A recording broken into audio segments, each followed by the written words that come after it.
vamos a tomar. Esto se consideran las enfermedades desminimizantes del sistema nervioso central. Y lo digo central porque el periférico tiene otra temática. De hecho, el modelo de enfermedad para ello en la lesión periférica es el Guillain-Barré. Eso seguramente lo han visto cuando han hecho neuropatías. Pero en este caso solamente me voy a buscar lo que significa sistema nervioso central. Una enfermedad que cada vez se está diagnosticando más. Ya ha pasado varias décadas cuando se pensaba que todas las formas de esclerosis múltiple que diagnosticaban acá en el país eran pacientes extranjeros, la gran mayoría, sobre todo de Europa, Estados Unidos, Canadá. Poco a poco ya ha comenzado ya a presentarse casos autóctonos de peruanos con esta condición. ¿Y qué significa esta enfermedad? Una enfermedad que se ha reconocido desde hace mucho tiempo. El nombre generalmente lo van a conocer en la literatura anglosajona, es literatura inglesa, es esclerosis múltiple. Si revisan ustedes literatura francófona, el término es esclerosis en placas. Y de hecho, esta es una enfermedad que fue descrita precisamente, que le dio el nombre de esclerosis en placas. Este personaje fue un neurólogo que en realidad se considera el padre de la neurología mundial, Jean-Martin Charcot. Él trabajó durante muchos años en el Hospital de Salpêtrière, en París, donde es toda una historia. Si a alguno le gusta la historia de la medicina, sería bien interesante que lo leyeran. Él se abocó a investigar con personas que vivían, porque en esa época los hospitales se denominaban hospicios, y un paciente que entraba a un hospicio era bien difícil que salga. Por lo general ya quedaba ahí, la familia se olvidaba de ella y morían y eran enterrados ahí. Bueno, en el mejor de los casos, enterrados ahí. Entonces, este médico comenzó a notar que algunas de estas personas que eran diagnosticados como histéricos tenían una evolución muy particular, y él lo siguió precisamente hasta que mueran. Y cuando morían, él mismo realizaba la autopsia. Y una cosa peculiar que encontraba en los cadáveres es que veía que al corte del cerebro, la médula, tenían algunos focos de endurecimiento, ¿ya? Endurecimiento. Y que la palpación precisamente estaba endurecida, precisamente. Por eso él lo llamó esclerosis en placas, o sea, zonas endurecidas, en otras palabras. Y ese es el término con que se trabaja en el territorio francófono. Porque póngase en la mentalidad de aquella época, estoy hablando de los inicios de los años 1800, quizás últimos de los 1700, donde una persona de un momento a otro se queda ciego de un ojo. Se pasa generalmente 2, 3 semanas y recupera la visión. Pasan unos meses, 6, 8, quizás un año, y aparece como hemiplegia. Y esa hemiplegia nuevamente se recupera en unas semanas. Pasa un tiempo y ya tiene otra hemiplegia en el otro lado. Entonces eso, en esa época, pacientes que tenían esos déficits y que se recuperaban espontáneamente al íntegro, bueno, muchos de ellos pues, eran catalogados como histéricos. Y como histéricos en esa enfermedad era una enfermedad mental y por lo tanto era tributaria de que tenían que estar internados. Y bueno, y así se internaron esos pacientes. Porque más o menos es la historia natural de esta enfermedad. Son enfermedades con déficits focales que al inicio la gran mayoría son transitorios, ¿no? A diferencia de un déficit focal, por ejemplo, en isquémicos, que el típico ejemplo es el accidente isquémico transitorio, donde hay un déficit focal transitorio, pero en este caso, en vascular, la definición dice se recupera en menos de 24 horas. En los pacientes con sospecha de esclerosis múltiple, si hay una recuperación, esa recuperación es después de 24 horas. Esa por lo menos es la primera definición de cuando uno sospecha un déficit focal vascular o un déficit focal inflamatorio. Lo digo inflamatorio porque las enfermedades desminimizantes tienen una base inflamatoria y parte degenerativa también. Entonces, esta es una enfermedad, precisamente es crónica, como cualquier otra enfermedad, y por lo tanto, como el 95% de enfermedades que actualmente existen en el mundo, no se cura. ¿Ya? No es que no hay que ser fatalistas en pensar que una enfermedad neurológica no se cura. En realidad, pues, la gran mayoría de enfermedades no se cura, así como una hipertensión y diabetes, que son controlados bien, está bien, eso sí, son bien controlados y la calidad de vida de un paciente va bien, ¿ya? Pero ahí a decir que le va a curar, como que alguien diga que le va a curar la diabetes, que le va a curar la hipertensión, no es así. Entonces, esto es una enfermedad crónica, este nervioso, donde lo peculiar en la anatomía patológica la base, por lo menos base inicial, es una inflamación y esa inflamación lleva a una pérdida de la mielina del sistema nervioso central. Por eso se llama desmielinizante. Muchos de ellos empiezan, como les había mencionado hace un rato, en forma ondulante. Aparece el déficit y se recuperan. Por eso se llama, el inicio, se denomina una abreviatura RR. Es una abreviatura internacional. Los RR significan los pacientes con esclerosis múltiple remitentes recurrentes. Es decir, tienen un déficit focal y se van recuperando. Y ese déficit focal puede ser variable en el tiempo. Puede ser variable. Algunos de estos pacientes que empiezan así remitentes recurrentes, algunos de ellos eh, hacen un nuevo déficit y pero ese déficit ya no mejora. Es más, todo lo contrario, comienza a progresar. Eso se llaman los secundarios progresivos, la esclerosis múltiple secundaria progresiva. ¿Bien? Hay otros pocos pacientes en los cuales es su único brote y nada más. ¿Bien? Eso los llaman, la abreviatura inglesa lo denomina la CIS, los CIS, CIS, que es una condición clínicamente aislada. Y otros más que tienen más bien la mala suerte de que empiezan su recaída y no se recuperan. Lamentablemente empiezan y siguen para adelante, y siguen apareciendo otros brotes y siguen para adelante. Esos son los más severos, que se llaman las primarias progresivas, los PP. ¿Bien? Lo que al final, si a un paciente no se le trata, ¿no? Si bien puede recuperarse al inicio con el tiempo, bueno, esas inflamaciones y recuperaciones comienzan a dejar secuela. Y por eso que hay una reducción constante, mantenida, sostenida de las funciones neurológicas de diferente tipo. ¿No? Y eso es en el caso de los pacientes. De hecho, como les había dicho acá, esto más o menos lo que más se preocupa en estos pacientes es que exista el deterioro cognitivo, porque si no se tratan estas condiciones, pueden llegar a lo que significa la demencia por esclerosis múltiple, en otras palabras, un deterioro cognitivo. Y es un deterioro que se va presentando con el tiempo, donde su discapacidad cognitiva es cada vez progresiva en la medida que comienza a presentarse de la manera del primer brote, como dice acá, monosintomática, y después cuando ya comienzan a aparecer las recaídas, remitentes recurrentes, ese deterioro se va acentuando hasta que se convierte en una secundaria progresiva, donde el deterioro se hace más exponencial. ¿Bien?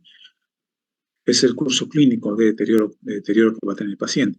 Pero en la medida que va ocurriendo ese deterioro clínico, a la par, a la inversa, va llevando un aumento del deterioro cognitivo.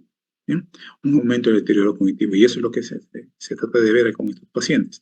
Más allá de lo que se pueda pensar, es como que se dice, la enfermedad va por dentro.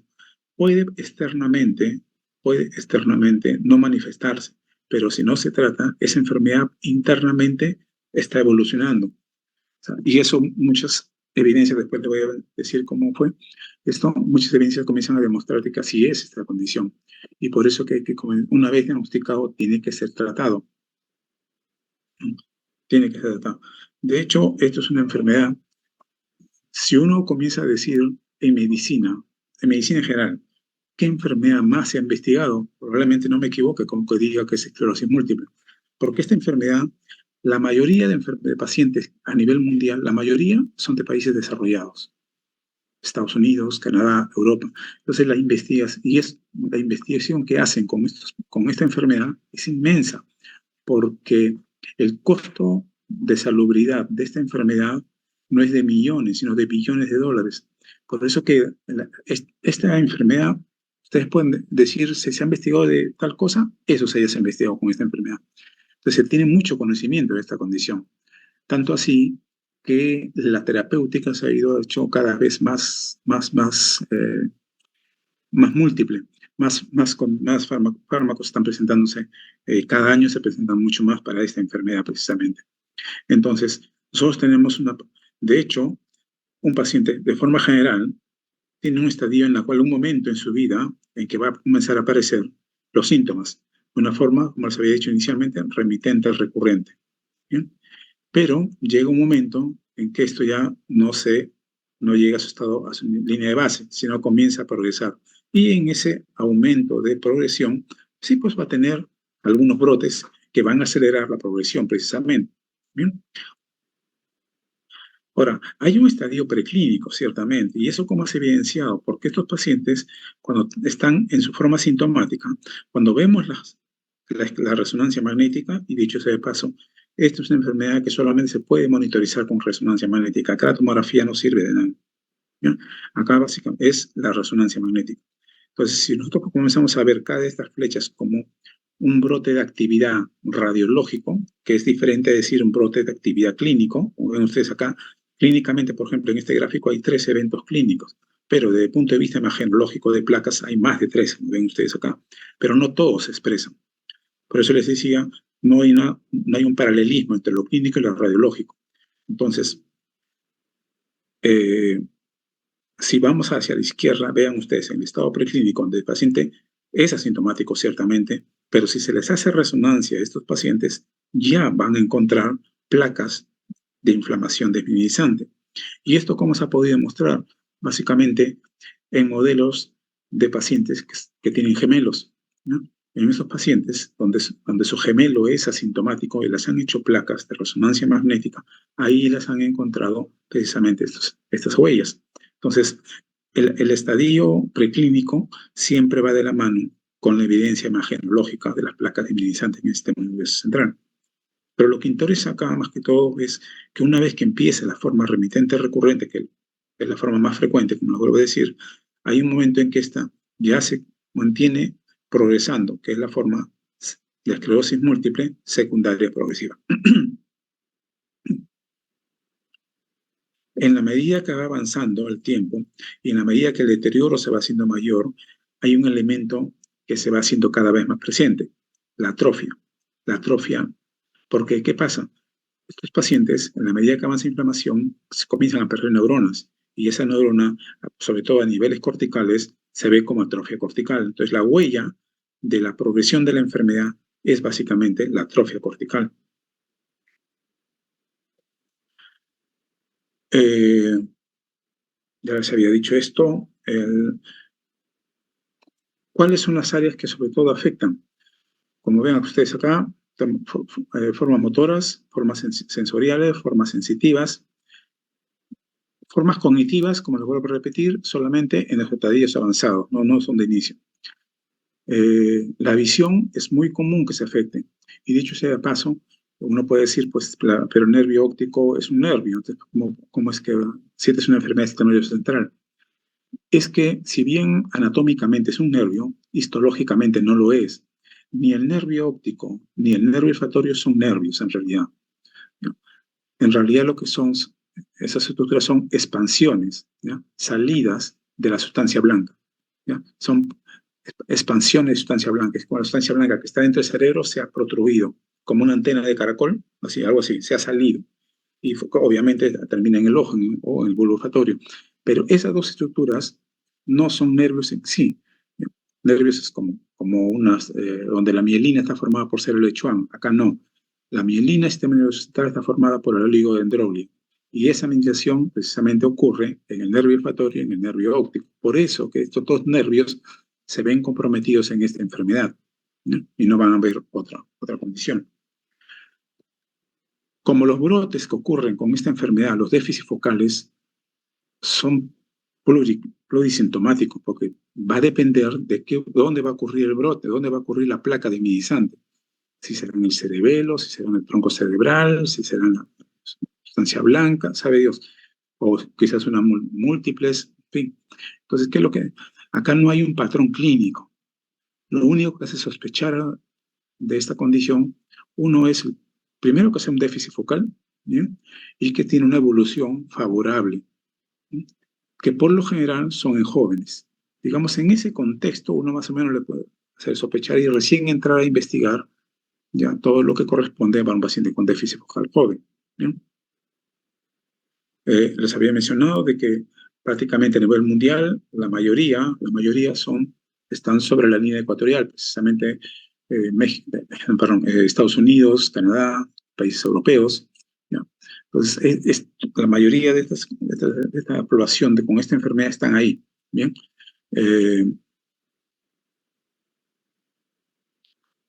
¿Dónde están? Esto les había mencionado, ya les dije.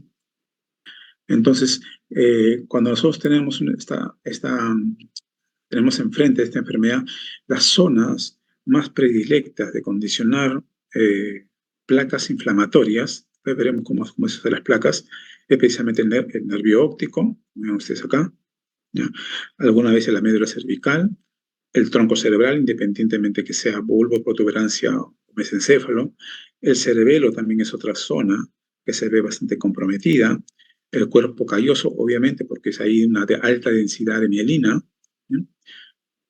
Y las áreas subcorticales que se van a presentar también, áreas por debajo de la corteza cerebral en diferentes lugares. ¿Bien? Esos son lugares que en predilección se encuentran estas placas diminizantes.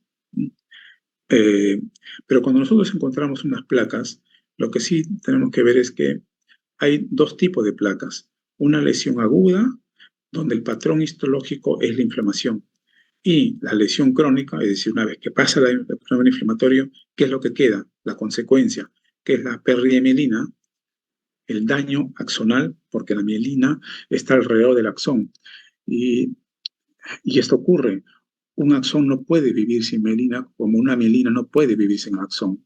Una vez que uno se pierde, el otro se va a dañar. La velocidad en que ocurre, eso sí es variable.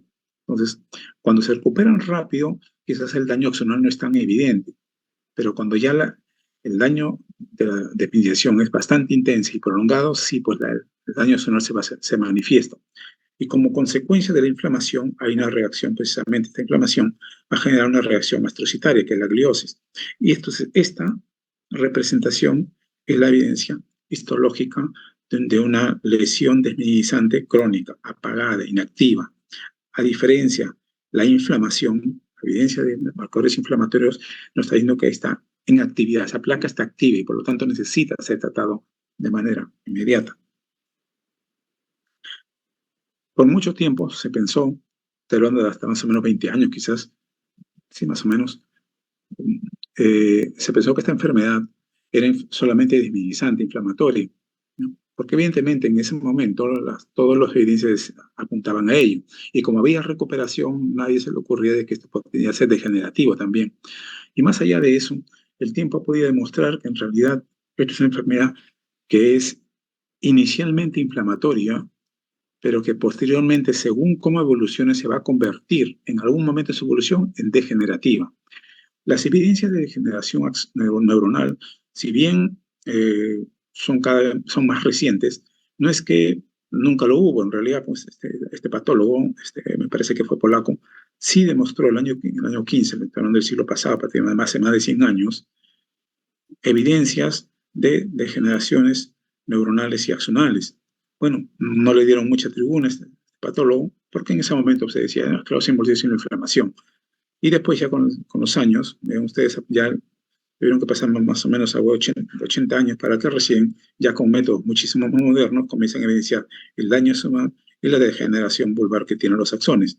Entonces, esta es la mejor evidencia de decir que esta es una enfermedad inicialmente desminimizante y secundariamente degenerativa. Porque de hecho, cuando nosotros comenzamos a ver las placas de esclerosis múltiple desde el punto de vista histológico, y en estas placas vemos qué tanto el axón está dañado, vean ustedes, ejemplo, esto no llama la atención porque se llama la histología de una placa activa, inflamada. Evidentemente, el daño axonal es bastante evidente. Cosa diferente si comenzamos a investigar las placas crónicas, ¿ya? Crónicas. Una cosa es que cuando hay actividad central, donde hay más lesión, y otra en la periferia. Perdón, en la periferia hay más lesión y en el nivel central donde hay menos lesión. Pero igualito, en realidad este cuadro no va apuntado acá, ¿ya? Va apuntado acá, a ese término, donde supuestamente la sustancia blanca está aparentemente normal, donde por estudios histoquímicos sí demuestran que hay un mínimo, pero sí existente daño axonal. Entonces, ese daño axonal sí se presenta, está presente de inicio, solamente que no es evidente porque todo está, digamos, encubierto por toda la clínica, histopatología inflamatoria, ¿no? Entonces, porque al final y al cabo, lo que ocurre, hay todo un ataque de autoinmunidad porque esta enfermedad es autoinmune, con una autoinmunidad celular, ¿no? Es una autoinmunidad celular. Entonces, de alguna manera, ocurre en la periferia una activación de la microglia y después estos van a activar a los linfocitos que de alguna manera van a presentar un antígeno. Ese antígeno está en veremos. ¿Cómo es que lo presenta? También está en veremos, pero sí se ha evidenciado de que hay si no es una molécula de mielina, sí por lo menos una molécula que mimetiza la mielina. Entonces, en este caso, lo que se quiere básicamente es tratar de demostrar que hay una activación linfocitaria periférica y estos linfocitos activos son los que se van a permitir el ingreso atravesando la barrera hematocefálica. Solo los linfocitos activos atraviesan barrera hematocefálica, los inactivos no. Bueno, pero en este caso es una mala suerte. Y una vez que traspasa la barrera hematocefálica, va a generar todo el daño sobre la mielina central, o sobre la mielina o sobre la célula productora de mielina, que es la oligodendroglio. Por los dos casos ocurren. ¿Bien? Entonces, tenemos acá diferentes formas de cómo evidenciar esta condición. Como se puede demostrar, vean, por ejemplo, acá, desde el punto de vista, más que todo como concepto general, ¿no?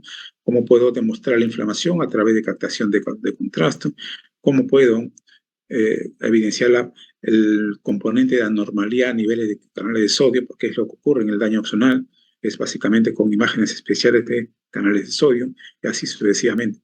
Entonces, hay un daño axonal, ¿ya?, secundario a un daño de mielina, porque esta línea como que se está perdiendo, se está pelando, digamos, ahí se va el término. ¿Bien?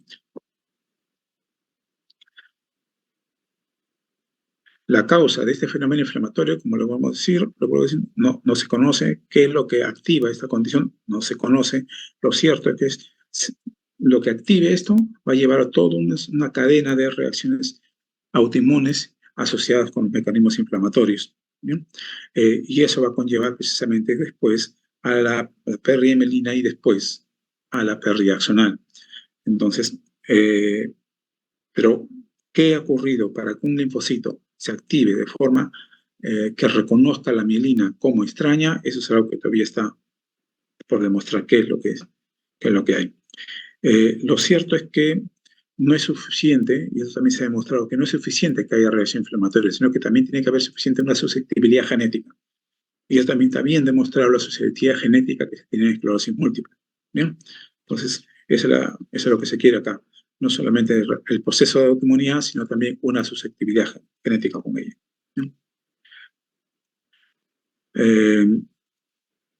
Esto es algo de los gemelos. Esto es la explicación de cómo es que se genera todo un daño neuronal, más allá de solamente la pérdida de mielina, la pérdida axonal, sino que también conlleva básicamente a un desbalance energético. Muchas teorías demostradas con esta enfermedad es que también habría una alteración en el funcionamiento mitocondrial en la neurona. Entonces, y eso va a llevar a un desgaste energético que no va a ser capaz de ser suplido.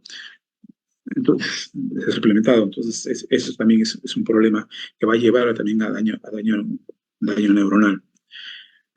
No se ha podido demostrar hasta el momento un autoantígeno o algo así, ¿no? Solamente se sabe que los linfocitos que dan proliferación autoactivado, perdón, se han activado, atacan la mielina. ¿Cómo lo han hecho eso? No está todavía muy claro, ¿no? Como les había mencionado, la lesión axonal, con ese gráfico que les mencioné, eso está en presente, pero es esta lesión axonal la que le va a condicionar la secuela en los pacientes. No la inflamación, sino la pérdida axonal. Esa es la que va a dejar la secuela. Y por eso lo que se quiere, lo más rápido, cuando existe un proceso inflamatorio, es tratar de apagar ese fuego, ese incendio, para que no deje secuelas. Y eso es básicamente la mentalidad que se tiene con la inflamación, con el tratamiento de estos pacientes.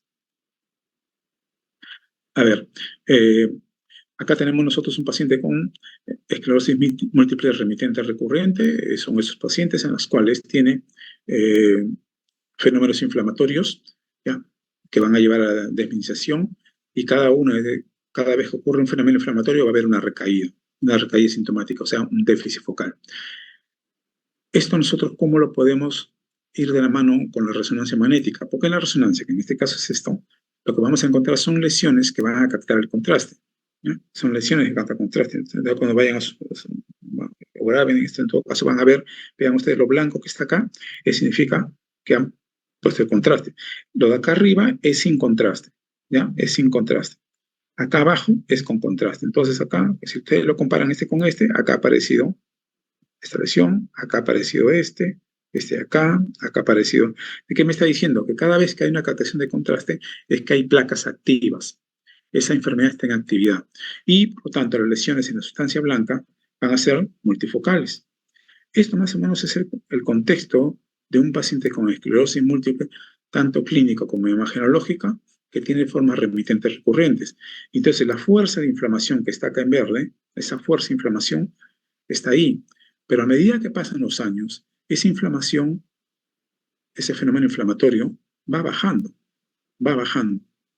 Va a llegar un momento en el que va a haber un cruce con el otro fenómeno, ¿no? Que es la degeneración, que como le dije, aunque empezó mínimamente, sí estaba presente y eso también va aumentando.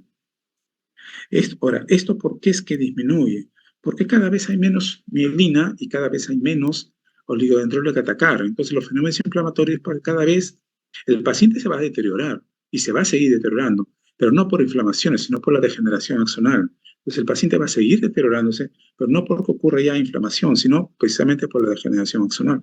Entonces por eso que hay esta inversión. Este paciente que ya está en una forma secundaria progresiva, ¿ya? Forma progresiva, acá evidentemente no van a encontrar, ¿no? No van a encontrar captación de gadolinio, no lo van a encontrar. Acá la marca es la atrofia cortical. Es la atrofia cortical que van a encontrar acá. No van a encontrar más. ¿Ok? Y en este caso comenzamos a demostrar la atrofia en las imágenes de resonancia magnética. ¿Cómo lo podemos demostrar? Porque básicamente lo que queremos acá es precisamente evidenciar el fenómeno neurodegenerativo, que es contrario a la inflamación, y el fenómeno clínico de evolución progresiva a la de las caídas. Entonces, en estos pacientes lo que queremos tratar, esto de la atrofia es realmente sencillo, porque básicamente lo vemos acá, pero quizás algo mucho más evidente, mucho más objetivo, es demostrar el pico de Na, que es el N-acetil-aspartato. Este pico, ¿esto cómo se demuestra? En una forma de resonancia magnética que se llama espectroscopía, ¿ya? Resonancia magnética por espectroscopía. Esto es como la espectroscopía, así rápido, más sencillo. La espectroscopía se basa en que toda molécula en la Tierra, en el mundo, toda molécula cuando se expone al fuego, todas se queman. A temperatura variable, ciertamente, pero todas terminan quemándose. Esa llama que tiene esa molécula, que emite esa molécula, es como una huella digital, ¿ya? Es la huella digital. No hay dos llamas de dos moléculas iguales, eso no existe, es una huella digital. Eh, Lo que se hace con la resonancia magnética es algo más o menos paralelismo. El paciente, a la molécula se le expone a un campo magnético y en ese momento como que los inmoviliza, los pone firmes, por decirlo así. Una vez que está en esa posición, se les retira del campo magnético y comienzan a moverse, como cualquier molécula biológica comienza a hacer. Ahí lo que se llama, se me fue el término ahorita, y ahorita se me va a recuperar. Es un término físico, biofísico, la entropía. Entonces, todas estas moléculas comienzan a moverse de un punto de vista del concepto de entropía biológica. Entonces, cuando pasan de un estado de inactividad a un estado de movilización, eso genera una liberación de energía. Y esa liberación de energía, eso sí es captada por la máquina de resonador, pero lo transforma en un histograma, no en una imagen como esta de acá, ¿no? Sino un histograma. Y hay diferentes picos. Obviamente, en el sistema nervioso central se imaginarán, hay miles y miles de moléculas, pero acá solamente se trabajan solamente con 6. Cada una nos dice una representatividad. De esas 6, el Na nos dice el pico de densidad neuronal que hay en esa zona. El pico de densidad neuronal que hay en esa zona. Entonces, ¿cómo lo vemos? Entonces, la atrofia cortical, cuando ese pico se ha achatado, se ha disminuido. Esa es la mejor evidencia de demostrar una pérdida neuronal en ese tipo de lesiones. En realidad es para cualquier otra lesión, pero específicamente acá es la forma como se hace, con el pico, reducción del pico del NAA, N-acetilaspartato. Entonces, pero más allá de esto, de la condición que tiene el paciente clínica, también se ha demostrado lamentablemente la esperanza de vida. La esperanza de vida en los pacientes con esclerosis múltiple es significativamente menor al que no lo tiene. Y eso se ha demostrado no solamente en países, por ejemplo, esta es una estadística de Noruega, esto se ha reproducido en otros países, e incluso en países latinoamericanos también han podido evidenciar esto, que hay una reducción de la esperanza de vida en los pacientes con esclerosis múltiple, sobre todo cuando no han sido tratados a tiempo. La prevalencia mundial, como lo ven ustedes acá, miren lo que está más rojo, más teñido, son aquellos lugares donde tiene mayor cantidad de población afectada. El naranja sigue el naranja, vean, igual, acá, en Europa, ¿no?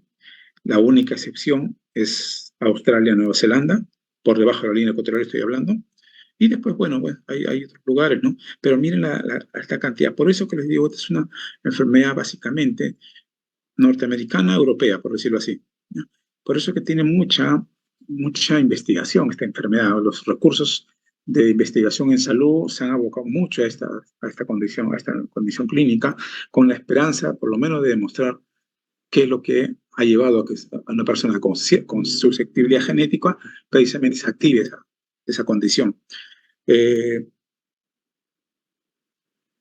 Los antígenos de histocompatibilidad y susceptibilidad para esclerosis múltiple se siguen investigando. De hecho, hay estudios que han trabajado con familias, con poblaciones que han empezado más o menos por el año 1940, 50, por ahí. Esos estudios todavía siguen. Obviamente los investigadores iniciales ya han fallecido, pero los estudios siguen y los datos de información siguen saliendo.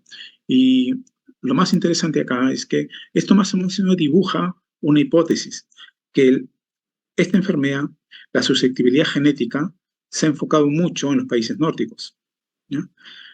Y lo que se postula es que estos países, hace más de 200 años, 300 años, quizás más, estos pobladores nórdicos, que fueron bastante activos en lo que significa la exploración y la invasión, comenzaron a invadir zonas de Europa, Inglaterra, ¿ya?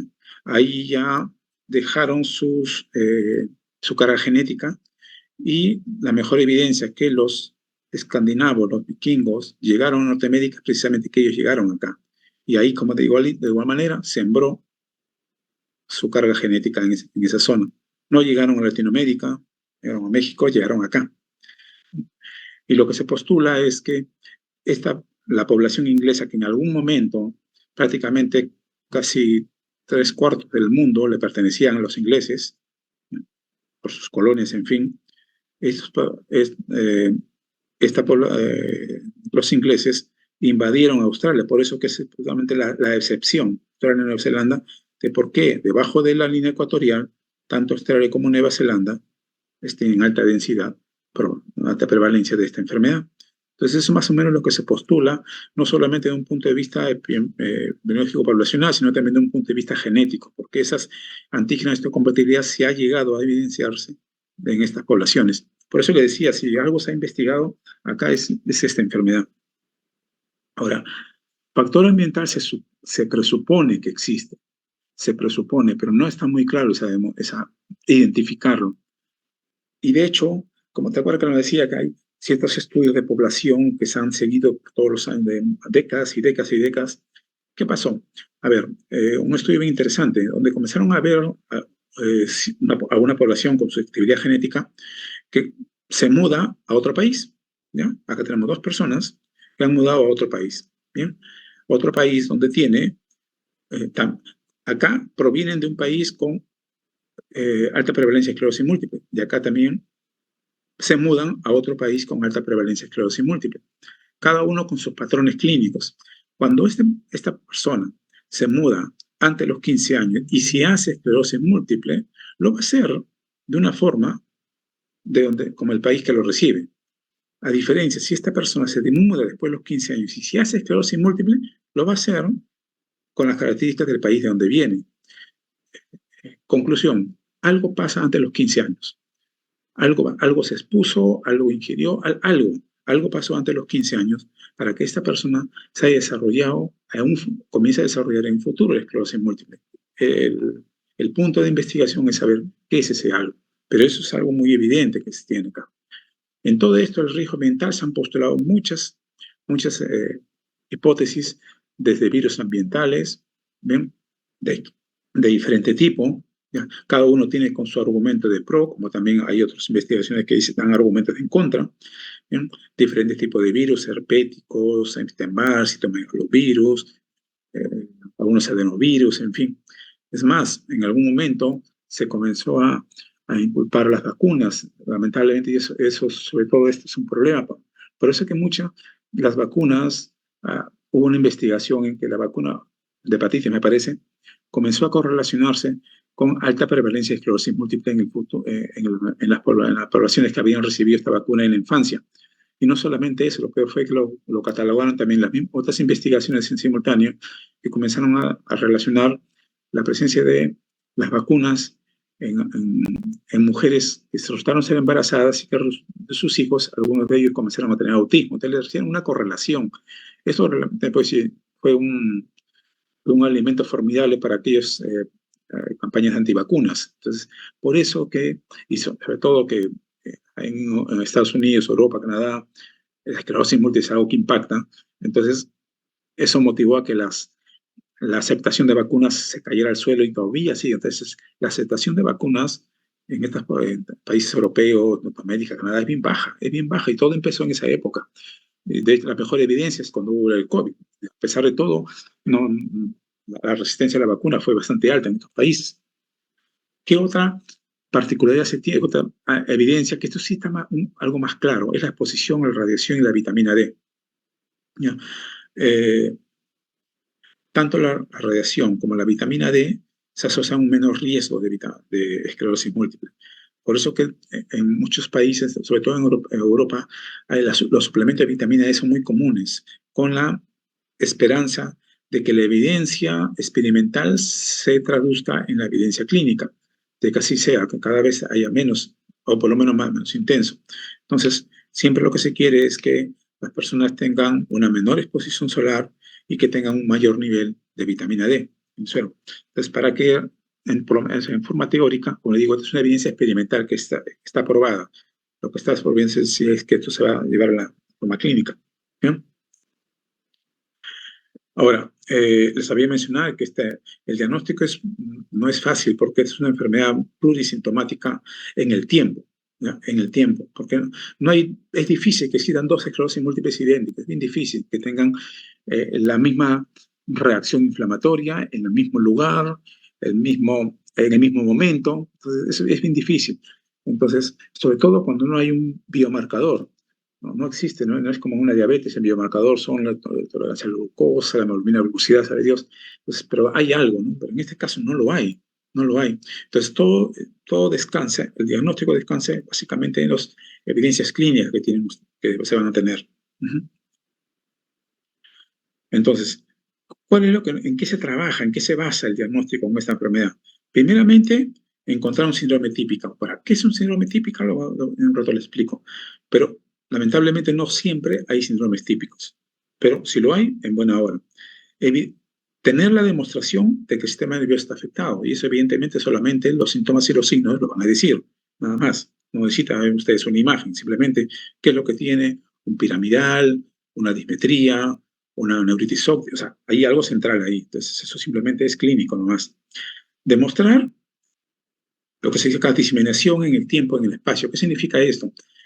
En el espacio significa demostrar que el paciente ha tenido diferentes lesiones en diferentes áreas del sistema nervioso central. Es decir, si un paciente ha tenido en algún momento una dismetría, cerebelo, ha tenido una hemiplegia alterna, tronco cerebral, si ha tenido una neuritis óptica, nervio óptico, ya estamos hablando de 3 lugares.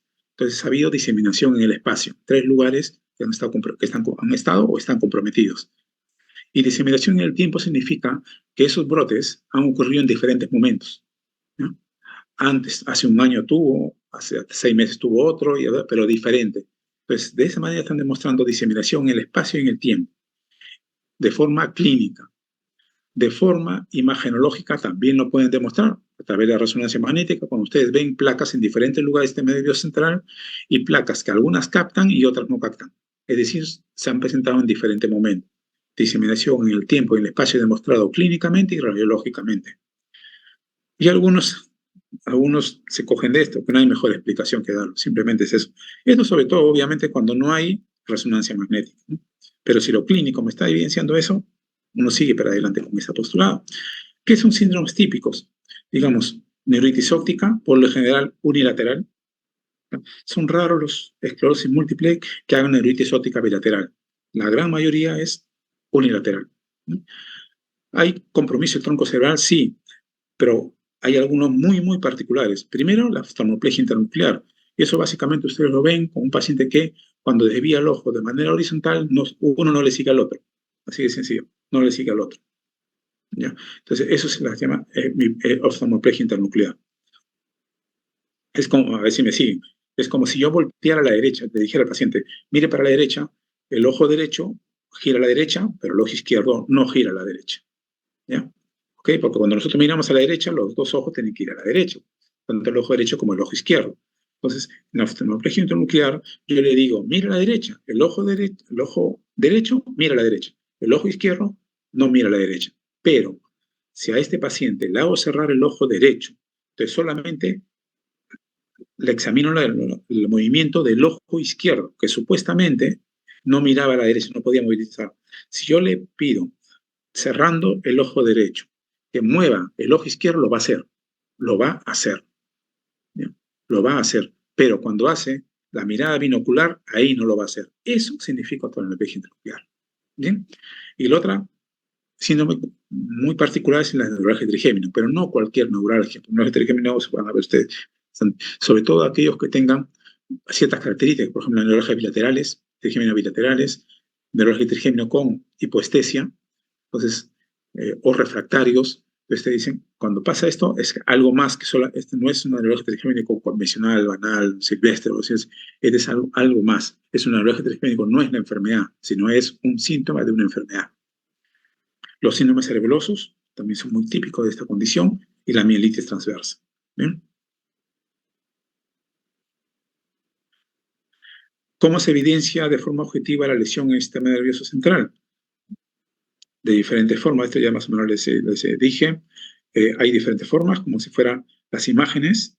Y en el caso de la visión, hay un tipo de examen que se llama potenciales evocados visuales, que es como un encefalograma, pero de la vía visual, ¿ya? Donde básicamente lo que se demuestra acá es el retraso de la velocidad de transmisión, ¿ya? Hay una lentificación en la transmisión de la información.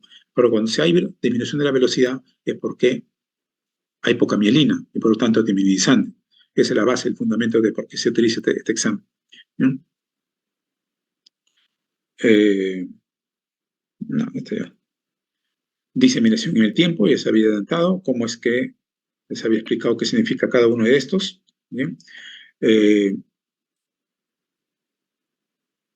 Estos son, digamos, unos criterios en los cuales, pues, más que todo como conceptos, hay ciertos criterios para esto, pero no deja de lado que ustedes vayan con esa idea.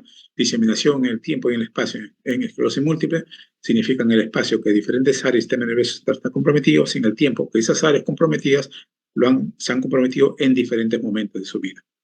Esa es la mejor, digamos, conclusión que se tiene de acá. A veces no se puede demostrar esto. Entonces, ¿de qué nos agarramos? Hay un examen que se llama el líquido ferroarquídeo, la punción lumbar, porque este es un examen que de todas maneras hay que hacerlo. En toda enfermedad inflamatoria debilitante hay que hacer estudio de líquido ferroarquídeo. Y acá que vemos la demostración de las bandas olivoclonales. ¿Ya? Es una, es una reacción a través de una exposición por electroforesis, en que hay cierto grupo de proteínas que no se movilizan como debería ser, o sea, se quedan en el camino. Entonces, cuando hay más de dos bandas, se dice que, ¿cuál es la traducción? Digamos, la contraparte en este caso. No, digamos, ¿cómo lo podemos interpretar? Si un paciente tiene bandas olivoclonales, esto me sirve para el criterio de diseminación en el tiempo. ¿Ya? Diseminación. O sea, el paciente, por decirlo así, es un paciente que solamente tiene una evidencia, un brote nomás, ¿ya? Un brote de esclerosis múltiple. ¿Ya? Y ustedes en la placa encuentran diferentes placas. Entonces, ahí están demostrando ustedes diseminación en el espacio. pero no encuentran diseminación en el tiempo, porque todas las placas tienen, por decirlo así, entre comillas, la misma edad, por decirlo así.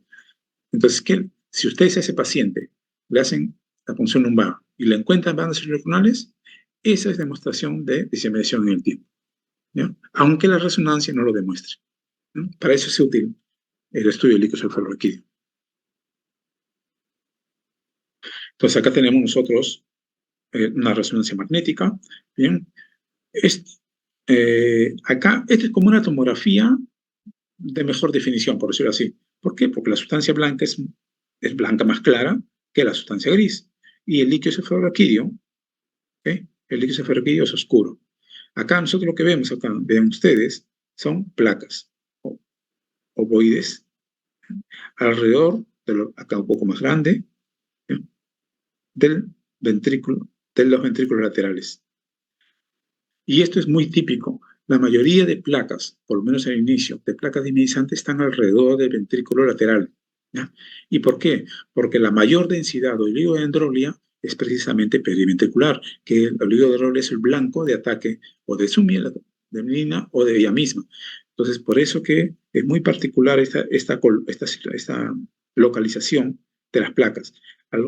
Pocas veces al inicio están como estas, aglutinadas, conglomeradas. La mayoría al inicio están así aisladas, ¿ya? Están aisladas. Y una particularidad, vean ustedes que son ovoideas. Y por lo general el eje mayor está perpendicular al ventrículo. Ustedes se encuentran con esa descripción, así, ovoideas y perpendiculares, lo más probable es que eso sea esclerosis múltiple. ¿Bien? Esta es la secuencia T1, pero con gadolinio, donde ya ustedes van a ver, cada vez que hay una captación, ¿eh? Se pone blanco, es que es una placa activa. Acá digamos que es típico esta captación en U. Para los neuroradiólogos esto es muy, muy orientador. Lo más probable es que esto sea, miren acá, como en U. Lo más probable es que esto sea, ¿no?, esclerosis múltiple. Acá tenemos nosotros si ven ustedes, acá T1, sustancia blanca más clara que la sustancia gris y líquido negro. Aquí es todo lo contrario. La sustancia blanca es más oscura que la sustancia gris y el líquido es blanco. Es el negativo, al contrario. ¿Para qué nos ayuda esta secuencia? Para ver precisamente, es muy sensible para la movilización de agua, por lo tanto de edema y por lo tanto de inflamación. Por eso que ustedes pueden no ver inflamación acá, solamente placas crónicas antiguas. Eso es lo que van a ver acá, no van a ver más. Placas crónicas antiguas, ¿ya? A menos que una sea tan inflamada que esté evidente y que no ve con gadolinio si está inflamada. Pero acá lo que vemos, sí, ya, acá vemos el fenómeno inflamatorio, tanto las placas crónicas como las placas antiguas, ¿bien? Y esto lo vemos como blanco. Entonces, y ahí estamos con la duda. Entonces, ¿qué tanto es antiguo y qué tanto es nuevo? Acá nos ayudamos de esta secuencia, el FLAIR. Este FLAIR es intermedio entre T1 y T2. ¿Qué comparte de T2? Que la sustancia blanca es más oscura que la sustancia gris, como acá. ¿Y qué comparte T1? Que el líquido es negro. ¿Bien? Acá el FLAIR lo que me dice es el agua anormal. Me saca todo lo que es agua normal, sino el agua anormal. Y acá se ven precisamente todas las áreas de inflamación, tanto antigua como crónica. ¿Bien? Acá tenemos una forma.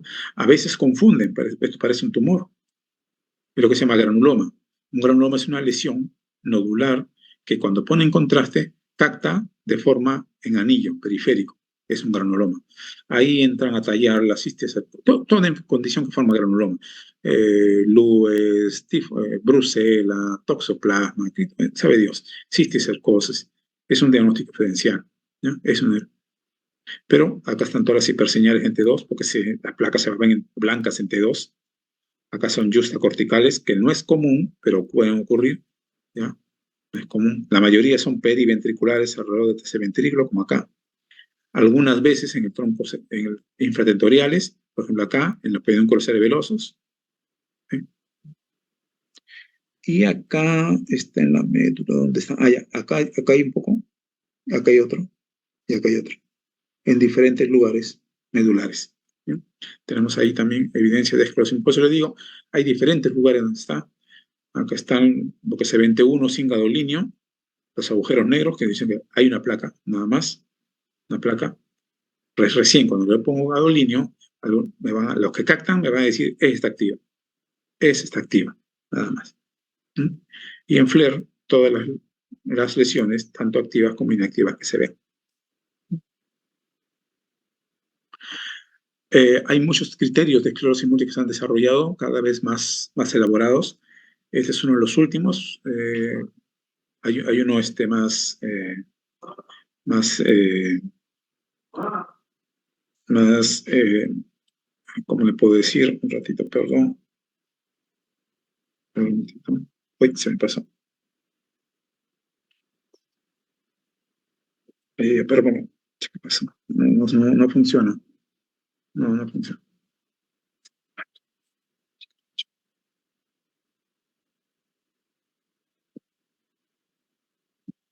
Ya, ok, ahora sí, ya. Entonces tenemos acá. Eh, ya, el mensaje es este. Así, por ejemplo, en epilepsia les han dicho que un paciente tiene que tener, para que de uno lo catalogue como epilepsia, tiene que haber tenido por lo menos 2 crisis epilépticas separadas de 24 horas y antes de un año. Es más o menos el cotejo que tiene. O sea, no hay crisis epilépticas, perdón, no hay epilepsias con solamente una crisis epiléptica. Eh, Más o menos ese concepto se trabajaba con esclerosis múltiple. O sea, no hay pacientes con esclerosis múltiple si no tiene 2 brotes clínicos de esclerosis múltiple. Eso es así.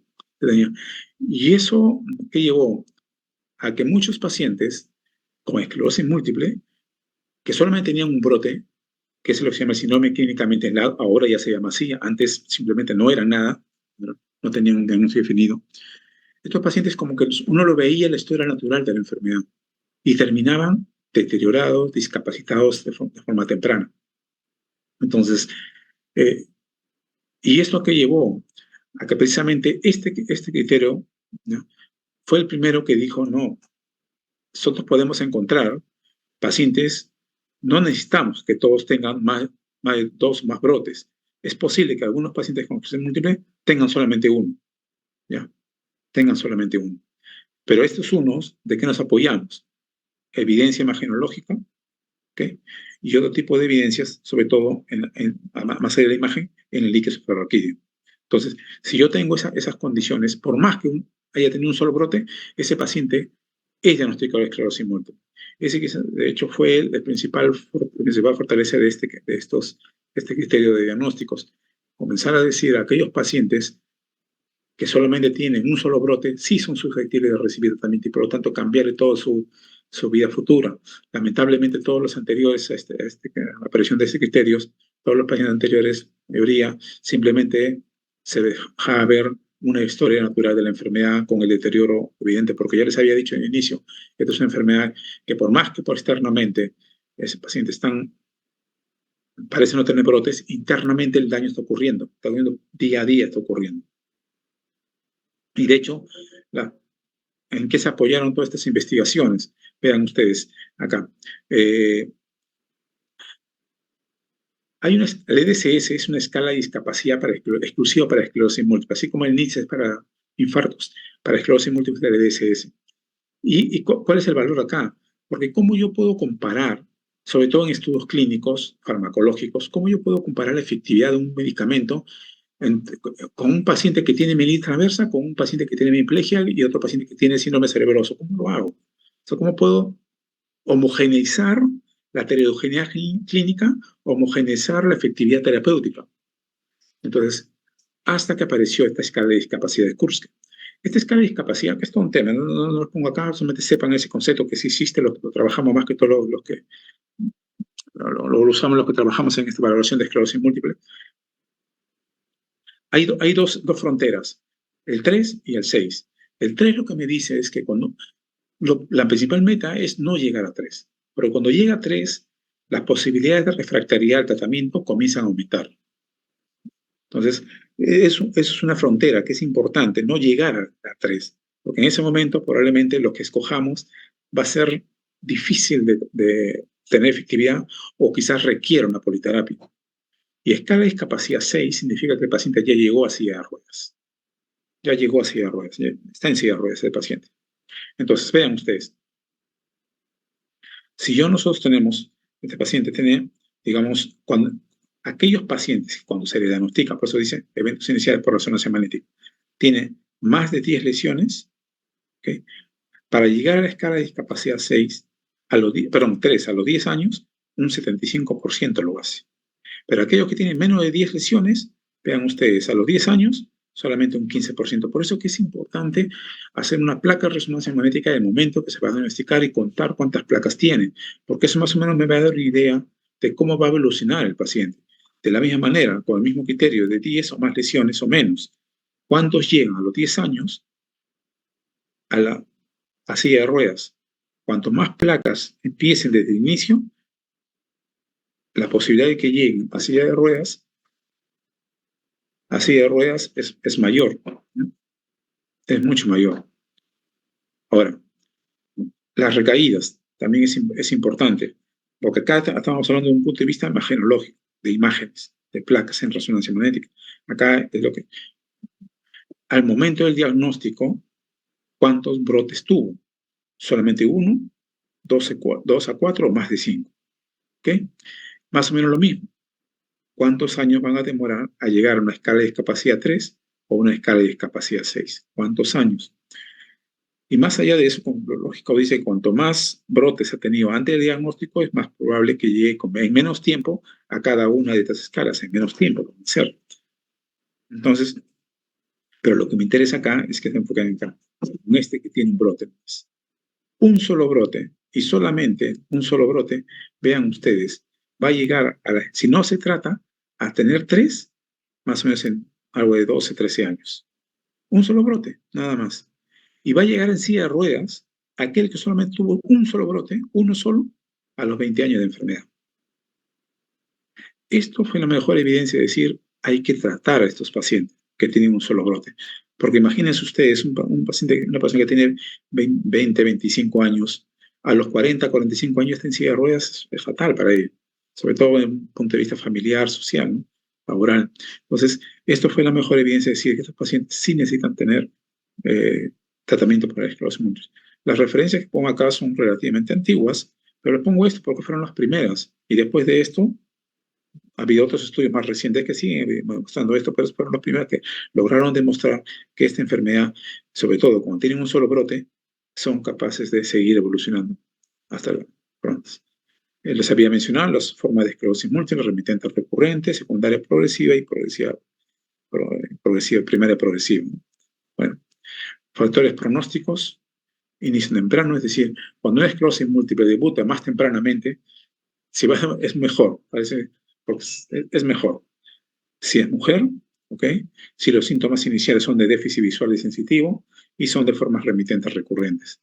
Lamentablemente, cuando debutan después de los 40 años, si es varones, donde debuten por manifestaciones motoras, piramidales o cerebelosas, cuando el intervalo entre los brotes, sobre todo los dos primeros, es menos de 6 meses, o la evolución es progresiva, bueno, me dice que ya pues no va a tener buen pronóstico. Ya ahora se está agregando ya, ahora que ya esta enfermedad se ha hecho bastante universal, el ser latinoamericano es un factor de riesgo negativo. Los latinoamericanos tenemos una evolución más tórpida de esta enfermedad que los anglosajones, los caucásicos. Eso también está ya bastante evidenciado. Vamos a ver. Esto es lo que decía, la neuritis óptica, cuando tenemos que diferenciar, de hecho les decía, ¿no? Cuando una neuritis bilateral probablemente no sea esclerosis múltiple, sino sea otra enfermedad iniciante que la neuritis óptica. ¿Okay? Tenemos otras evidencias, acá estoy poniendo acá. El diagnóstico diferencial para esta condición es bastante amplia, por eso que es importante tener una idea de qué es lo que se va a investigar, porque es bien engorroso la investigación de la enfermedad inflamatoria. El tratamiento. Básicamente hay dos tipos de tratamiento. Una de las recaídas, o sea, el brote, donde hay fenómeno inflamatorio, y otra, lo que trata de modificar la historia natural de enfermedad, o sea, para futuro, que no tenga menos deterioro o por lo menos la velocidad sea menor. Las recaídas se tratan con corticoides, ¿ya? Es con corticoides, pero no cualquier corticoide. El corticoide es la metilprednisolona. 1 gramo diario, entre 3 a 5 días, y después se continúa con prednisona hasta completar 2 semanas en total. 2 semanas de corticoide. Los primeros días con metilprednisolona y completan con prednisona. ¿Y no más ahí? Es difícil que genere efecto adverso por uso crónico, pues básicamente son 2 semanas nomás, más allá de estos efectos adversos que son más que todo por el uso reciente nomás, pero nada más de ello. ¿No? O sea, en esa parte, tranquilos, porque es bien fácil de tratar la etapa aguda de esta enfermedad. Lo que sí hay que ver es qué hacer con esta enfermedad ya a futuro, que se llaman las terapias modificadoras de enfermedad. Las terapias modifican. Y acá hay las primeras moléculas que aparecieron fueron los interferones, que siguen utilizándose acá. Después comenzaron a aparecer otro tipo de moléculas de diferente naturaleza. Empezamos a hablar ya eh, algunos que son orales, estas son casi últimas ya, los últimos 6 años, 5 años han aparecido las, porque antes de estas todos eran parenterales, todas, o endovenosas, intramusculares o subcutáneas. ¿Bien? Los monoclonales, cada vez hay un boom de los tipos monoclonales, natalizumab, obinutuzumab, rituximab, ofatumumab, okenlumab, hay unos 7 me parece, que son de medicamentos con anticuerpos monoclonales. Acá se ve mucho de cuál utilizar, sépanlo como concepto, esto ustedes no lo van a deber decidir, pero sí sépanlo como concepto de que existen una multiplicidad, porque realmente, como digo, la investigación farmacológica, más allá de las otras áreas de investigación, ha sido todo bastante tremenda y han logrado sintetizar y siguen todavía apareciendo nuevas moléculas útiles para el tratamiento de esta enfermedad. De hecho, cada vez más hay más una, no, pero siempre acá tiene que haber una frontera. Por eso que este cuadro muy interesante, porque acá pone una frontera de decir, tratar de ver la seguridad, ¿ya?, con la efectividad. ¿Qué conveniencia hay acá? Y claro, vean ustedes, los anticuerpos monoclonales son bastante eficaces, pero desgraciadamente no son tan seguros. No son tan seguros. Hay diferencia los interferones.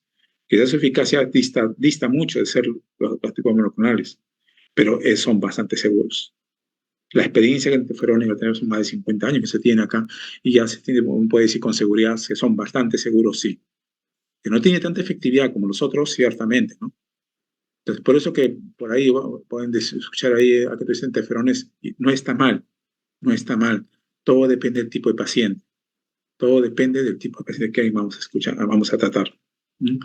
Acá tenemos los diferentes lugares donde pueden actuar las diferentes moléculas a nivel donde se están activando los linfocitos, que son a nivel de los ganglios linfáticos, ahí. ¿Okay? Acá es donde actúan diferentes tipos de moléculas. Hay otros que van a actuar básicamente a nivel del pasaje de la barrera hematoencefálica, acá, como natalizumab o ocrelizumab, es decir, sobre la célula propiamente inflamatoria. Entonces tenemos algunos tipos de moléculas, como del factoadrine, que actúa exclusivamente estabilizando los canales de sodio a nivel de la acción neuronal, y así sucesivamente otro tipo hay una variabilidad de medicamentos que tienen para esta enfermedad. Porque esta es una enfermedad que de todas maneras es una enfermedad de mucha influencia social familiar.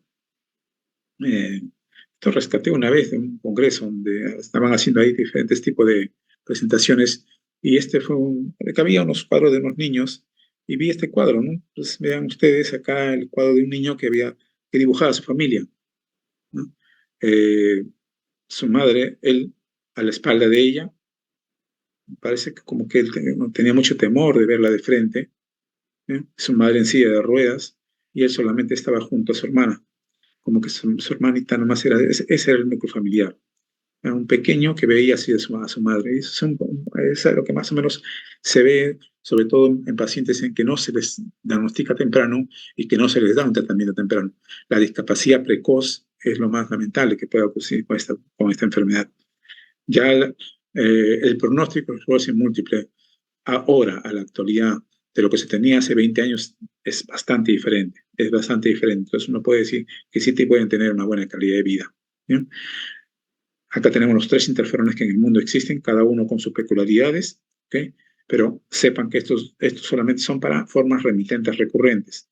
Solamente el betaserón es el único que está aprobado para secundaria progresiva.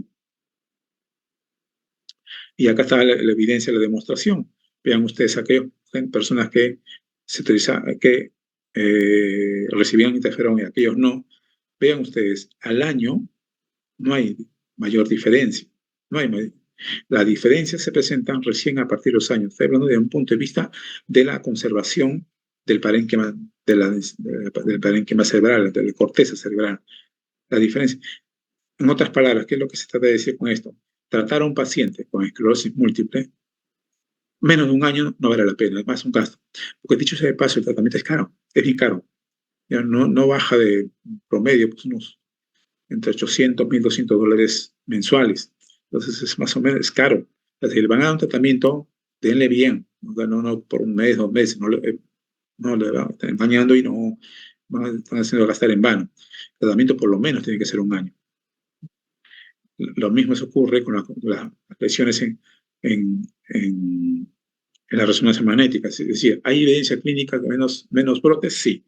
¿Hay evidencia imagenológica de protección con el tratamiento? Sí. ¿Hay evidencia de lesiones a nivel de tipo de placas? También. ¿Okay? Vean ustedes la diferencia. Y por coincidencia, vean, el primer año no hay mayor diferencia entre los que reciben placebo e interferón, pero sí al segundo año. Muy similar a lo que se presenta en la densidad parenquimal. ¿Bien? Como les decía, este es un cuadro conocido, y uno de primera intención uno dice, wow, pues tasa de recaída anual. ¿Quién tiene más tasa? Los interferones comparado con un anticuerpo monoclonal como la tenaterizumab. Entonces, lo lógico dice, hay que utilizar estos, ¿para qué utilizar ellos? Pero es que precisamente hasta la actualidad, la seguridad con los anticuerpos monoclonales no es lo que dista de ser lo ideal. Entonces, por eso que, a pesar de todo, se siguen utilizando los interferones, los estateglotinamer, todavía se siguen usando. Estos son para casos muy, muy específicos y tienen que ser muy bien seleccionados, porque los efectos adversos de anticuerpos monoclonales se han visto no solamente activar enfermedades autoinmunes, sobre todo tiroiditis y Hashimoto, ha visto también activar cánceres, ¿sí? Cáncer de piel, sobre todo cáncer de piel, cáncer de hígado, se ha visto una relación directa. Se ha visto una relación directa en enfermedades autoinmunes tipo lupus eritematoso, también se ha visto activación de estas condiciones. ¿Bien? Entonces, digamos, y más allá de otros efectos adversos, la leucocefalopatía multifocal progresiva, que sí, la natalizumab es el que está más relacionado con esta condición, que es una condición bastante discapacitante. Entonces, sí, hay que tomarlo con pinzas esta, pero no digo que sean malos, ¿ah? O son buenos medicamentos, tienen alta efectividad, pero la seguridad. Por eso que hay que saber escoger quién necesita. Y después de un screening minucioso, decir, el riesgo de problema con esta molécula es mínima, entonces se puede utilizar. Porque de hecho, lo que habitualmente se hace es empezar con interferones, glutamaterol y poco a poco ir avanzando poco a poco hasta digamos, los que supuestamente son más efectivos, pero con menos seguridad, como son los de monoclonales. Estamos ahí, modificadoras. Eso es lo que se dice, el monitoreo de los beneficios potenciales, pros y contras, ver los pros y contras.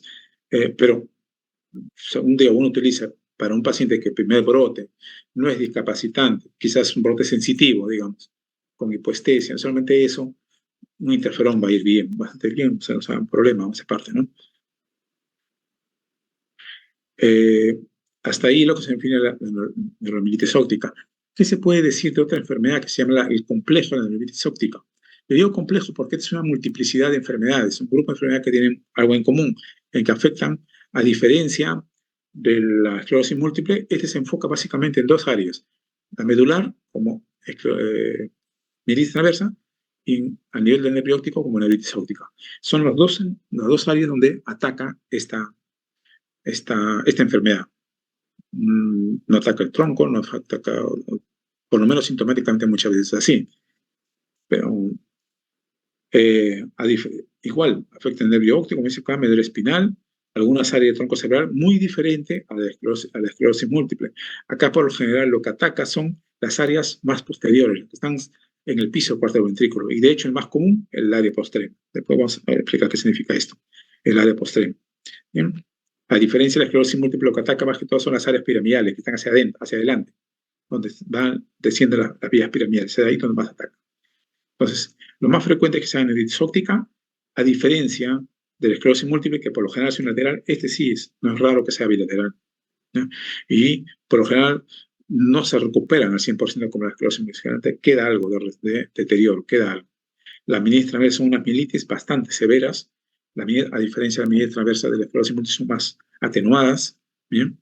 Y el síndrome de la hipostrema. Sí, digamos, son los ejemplos, síndromes típicos de esta neuritis óptica. El síndrome de la hipostrema es una inflamación especialmente en las partes de inflamación del piso 4 ventrículo, donde básicamente la única sintomatología no es neurológica, es vómitos con o sin hipo, ambos intestinales refractarios, están así, días, semanas con vómitos, hipo, vómito, hipo, una de ellas, ¿no? Con o sin, o vómito o hipo, o los dos, están ahí. Y no se controlan, no mejoran.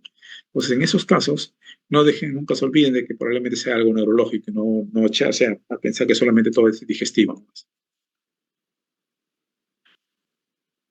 Entonces, de las tres manifestaciones típicas, la primera, neuritis óptica por general bilateral, con dolor, a diferencia de la esclerosis múltiple que generalmente no lleva dolor, ¿sí? Y es muy frecuente que primero debute con neuritis óptica y después haga mielitis transversa. ¿Ya? Este es un fondo de ojo que todos ustedes deberían saber hacer, ¿ya? Donde se ve la papil con los bordes definidos. Esta es la neuritis óptica, los bordes borrosos, edematosa, se llama papiledema, ¿no? Y esta es la neuritis óptica, que también es deterioro visual, pero isquémica, donde ustedes van a ver los trombos en las arterias, es bastante diferenciable. Siempre cuando nosotros tenemos una neuritis óptica, siempre saberlo, ¿no? Porque ambos son agudos, ¿es inflamatorio o es vascular? Y el fondo de ojo nos va a decir esto. La mielitis transversa, también es típica, paraplegia, con pérdida de sensibilidad, disfunción vesical, típica, pero bastante acentuada, bastante acentuada.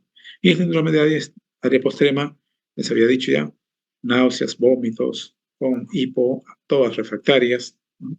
Y que a veces, como dice ahí, puede ser la primera evidencia de la enfermedad. La primera evidencia de enfermedad.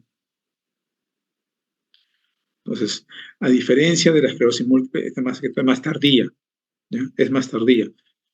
Generalmente la esclerosis múltiple debuta en la segunda, a inicio de la tercera década de vida, por lo general, ¿ya?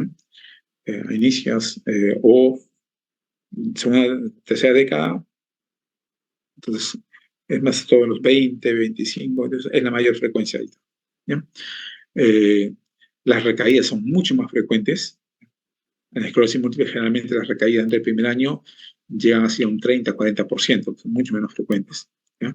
Y a diferencia de la esclerosis múltiple, esta sí tiene un marcador biológico, que es un autoanticuerpo. Por lo tanto, esta enfermedad, este grupo de enfermedades, es de autoinmunidad humoral. A diferencia de la esclerosis múltiple, es autoinmunidad celular, ¿ya? El autoanticuerpo se denomina así el IgG de la neuritis óptica o anti-acoporina 4, porque el autoanticuerpo va contra canales de agua, la acoporina contra canales de agua.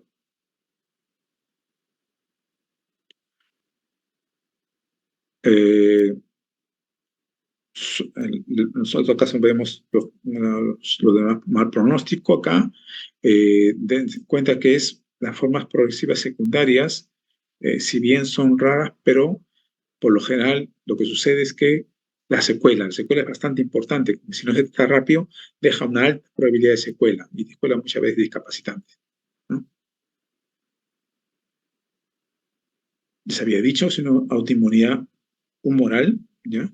Donde los autoanticuerpos son los que se van a, primeramente, siempre la presentación de antígeno contra un linfocito, pero a diferencia que del linfocito que va a tener una reproducción clonal, este lo que va a hacer es llevar la información a las células plasmáticas, y estas células plasmáticas son las que van a hacer la multiplicación clonal, que van a desarrollar los autoanticuerpos, que van a atravesar la barrera hematoencefálica. Entonces, mientras acá tenemos el modelo de inmunidad celular de la esclerosis múltiple, acá tenemos el modelo de inmunidad moral de la neuritis óptica hacia la derecha de ustedes. Autoanticuerpos contra los canales de calcio.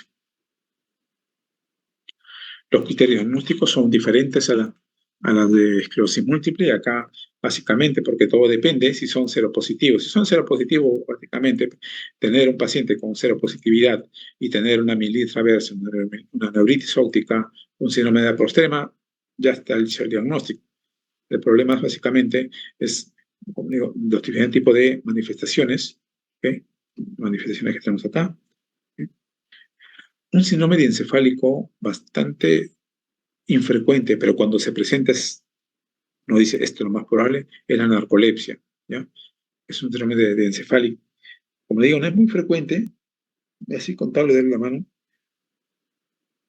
Lo he visto más una vez, no sé, tantos años de neurólogo, una vez nomás he visto esto, pero es importante tenerlo en cuenta, ¿no? Tenerlo en cuenta. Cuando más bien son cero negativos, ahí entra a tallar ya otros fundamentos para que ustedes tengan la evidencia de que tienen frente a ustedes un paciente con neuromilitis óptica. Cuando es cero positivo, es sencillo. Pero el problema es cuando es cero negativo. En las imágenes, acá, todo lo que le vamos a leer, acá se lo voy a tratar de diferenciar mejor. Vean ustedes. No, esto no, ya acá. Les había dicho que en neuritis óptica hacen resonancia ustedes, si ustedes encuentran un paciente que puede ser incluso clínicamente un solo ojo, pero en la imagen encuentran que los dos nervios, vean, acá está como hiperseñal. La hiperseñal es lo que significa la inflamación. Acá es igualito como en esclerosis múltiple, área de hiperseñal. Acá tenemos los dos, a pesar que el área probablemente asintomática está con inflamación, esto es lo más probable que sea neuritis óptica, porque pocas veces una esclerosis múltiple, muy pocas veces casi, si tirado con el dedo en la mano, es que hace una zona de hiperseñal bilateral, ¿no? Lo más probable es que sea ahí. Y lo otro es que cuando hacen un corte transversal, vean ustedes, todos los nervios afectados, pero no solamente afectados bilateralmente, sino que prácticamente todo el área del nervio está afectado. Prácticamente, ¿qué le digo? Sí, áreas negras, solamente este pasa un 20%, 10%, y acá está más o menos. Porque, ¿qué dice acá? El real se debe ser más del 50% del nervio óptico. Entonces, de diferentes formas, uno dice, este debe ser una nervio complejo de neuromilitis óptico. Acá, en médula, acá vemos placas desminimizantes, vean ustedes, una, dos, que hay una chiquita, y acá una placa desminimizante. Cuando una placa desminimizante en médula mide más de 3 segmentos vertebrales, los 3, como en este caso, lo más probable que sea neuromilitis óptica. Cuando una placa desminimizante mide menos de 3 segmentos vertebrales, lo, acá son 3 placas diferentes, no es una sola. Cada una de estas placas miden menos de 3 segmentos vertebrales, lo más probable que sea esclerosis múltiple. Eso es lo que estaba escrito anteriormente, es un tema que se lo estoy diciendo ya en imagen. Vean ustedes acá la señal, la hiperseñal, grande, ¿no? Acá también grande. Más de 3 segmentos vertebrales. Pero lo más probable que sea neuromielitis óptica. Acá tenemos la hiperseñal. Acá tenemos una hiperseñal, pero muy chiquita. Esto es más probable que sea esclerosis múltiple. Y no ocupa más del 50%. Casi similar como en nervio óptico también. Cuando ocupa más del 50%, lo más probable que sea neuromilitis óptica, pero acá como está menos del 50%, lo más probable es que sea esclerosis múltiple. Estas son las áreas más frecuentes de hiperseñal más allá de lo otro, a nivel encefálico. Primero, acá. Y esa es una principal diferencia. Acá también está alrededor del tercer ventrículo, perdón, de un ventrículo, pero es alrededor del tercero, ¿ya? Del tercer ventrículo, no del primero, ni del segundo, los ventrículos laterales, sino del tercer ventrículo. ¿Ya? Y por lo general están conglomerados ya, desde el inicio están conglomerados, totalmente diferente a la esclerosis múltiple, ¿ya? Que es más que todo de los ventrículos laterales, estos, y están aislados. ¿Y por qué? Porque estas son las zonas, en Fornix, acá, donde tiene mayor densidad de canales de agua. Por eso es que estos canales de agua. Y acá tenemos el piso de 4 ventrículos, este es el área postrema. Acá está la inflamación.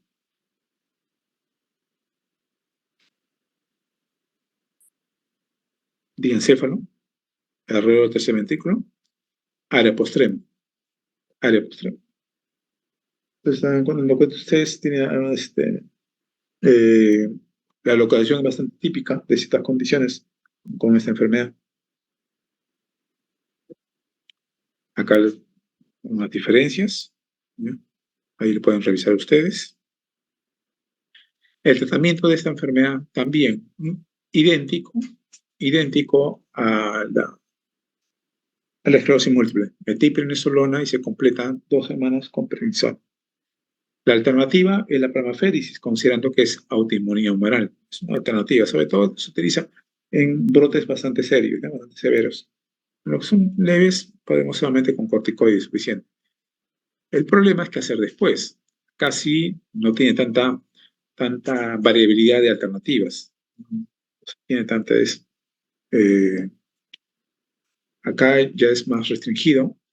De hecho, lo que más muchos medicamentos que se utilizan en esclerosis múltiple pueden agravar la neuritis óptica, ¿ya? Porque es decir, no todo lo que sirve en esclerosis múltiple va a servir en toda enfermedad desminimizante. Como dice acá, el telizumab, interferón beta y fingolimod son moléculas que pueden deteriorar más al paciente con neuritis óptica. Quizás el único que sí parece tener cierta acción es el rituximab. Lo que más se usa es la cetoprina, es precisamente, hay bastante experiencia con cetoprina, se conoce mucho sobre los efectos adversos, su monitoreo, en fin, pero se utiliza bastante. El micofenolato también es algo que se está utilizando, pero siempre la primera opción es la cetoprina. Tanto rituximab como micofenolato son alternativas secundarias, y sobre todo cuando pacientes no responden a la cetoprina. En esos casos se puede utilizar eso. Muy bien, jóvenes. Es más o menos un bosquejo de lo que significa la enfermedad de disminución del sistema nervioso central. ¿Sí? No sé si tendrán alguna pregunta.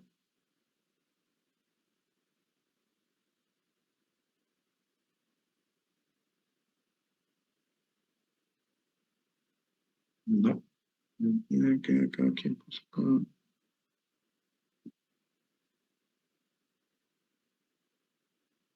Eh, este mensaje que dice acá, registre su asistencia, ¿es para mí? No, no, supone que no. No, pero es para los alumnos. Ok, ya. Ok, entonces, no sé, ¿tendrán una pregunta? Si no, creo que ya mañana estarían acabando ustedes su capítulo, entonces. Bueno, ok. Una pregunta, ¿no? ¿Sí? ¿No? Ok. Bueno, hasta pronto. Eh, Cualquier cosa, si alguno está interesado, en la parte de neurología, estamos ahí en el Hospital Revalía, ayudarlos ahí. Hasta luego. Cuídense. Gracias, doctor. Gracias, doctor. Gracias, doctor. Hasta luego. Chao.